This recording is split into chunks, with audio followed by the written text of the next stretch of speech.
बिस्मिल्लाहिर्रहमानिर्रहीम। अस्सलाम वालेकुम नाज़रीन करम।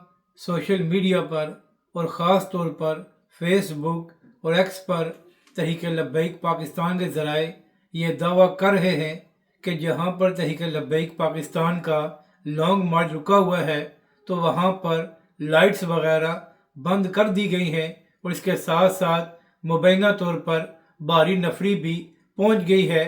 और तहरीक लब्बैक के ज़राए ये भी दावा कर रहे हैं कि ऐसे हालात बनते जा रहे हैं कि जैसे तहरीक लब्बैक पाकिस्तान के कारकुन के ख़िलाफ़ एक बड़ा ऑपरेशन होने जा रहा है।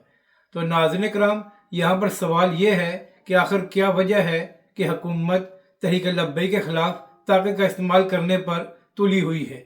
ये एक तहरीक लब्बैक पाकिस्तान का पुरअमन मार्च था और इसका मकसद ये था कि फ़लस्तीन के साथ इज़हार यकजहती किया जाए और ये मार्च चंद घंटों बाद ख़त्म हो जाना था।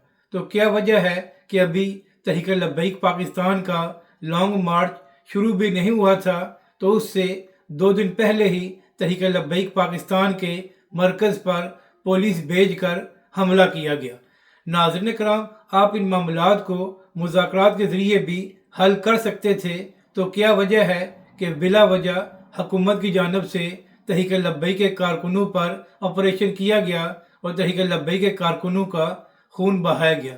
इसी हवाले से सोशल मीडिया पर यह भी खबर सामने आई है कि आज एक बार फिर मुबैना तौर पर तहरीक लब्बैक पाकिस्तान का एक और कारकुन शहीद हुआ है और वहीं पर तहरीक लब्बैक के अमीर हाफिज साद रिजवी ने उनका जनाजा भी पढ़ाया है। तो तलाल चौधरी साहब तो ये फरमा रहे थे कि हुकूमत की जानिब से तो ताकत का इस्तेमाल ही नहीं किया गया।